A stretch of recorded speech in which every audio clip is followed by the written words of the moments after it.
بسم اللہ الرحمن الرحیم۔ شروع اللہ کے نام سے جو بڑا مہربان نہایت رحم والا ہے۔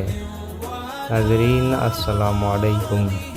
دعا کی اہمیت فرمان الہی ہے جس کا ترجمہ ہے، اور تمہارے رب نے فرمایا ہے مجھ سے دعا مانگا کرو، میں تمہاری دعا قبول کروں گا۔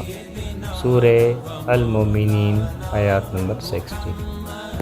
ابو داؤد ترمذی میں ہے، رسول اللہ صلی اللہ علیہ وآلہ وسلم کا ارشاد گرامی ہے کہ دعا ہی عبادت ہے۔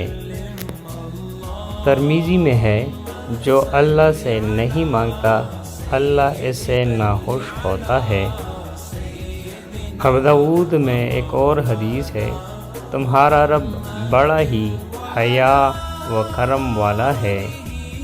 جب کوئی بندہ دونوں ہاتھ اٹھا کر دعا کرتا ہے اور مانگتا ہے تو اس کو خالی ہاتھ واپس کرتے ہوئے شرم آتی ہے۔ جو اللہ سے سوال کرتا ہے تو اس کو اللہ ان 3 چیزوں میں سے ایک ضرور دیتا ہے۔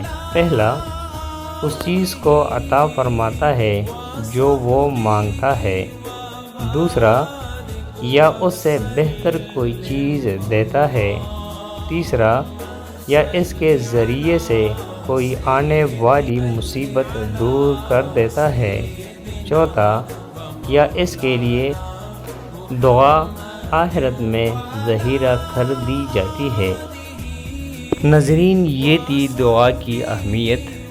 جب کوئی بندہ دعا کرتا ہے تو اللہ تعالیٰ دعا کبھی رد نہیں کرتا، بلکہ جیسا کہ ہم نے پڑھا کہ ان کو 3 چیزوں میں سے ایک ضرور ملتی ہے، یا اس کو وہ چیز مل جاتی ہے، یا اس سے اچھا مل جاتی ہے، یا اس کے لیے دعا آخرت میں ذخیرہ کر دی جاتی ہے۔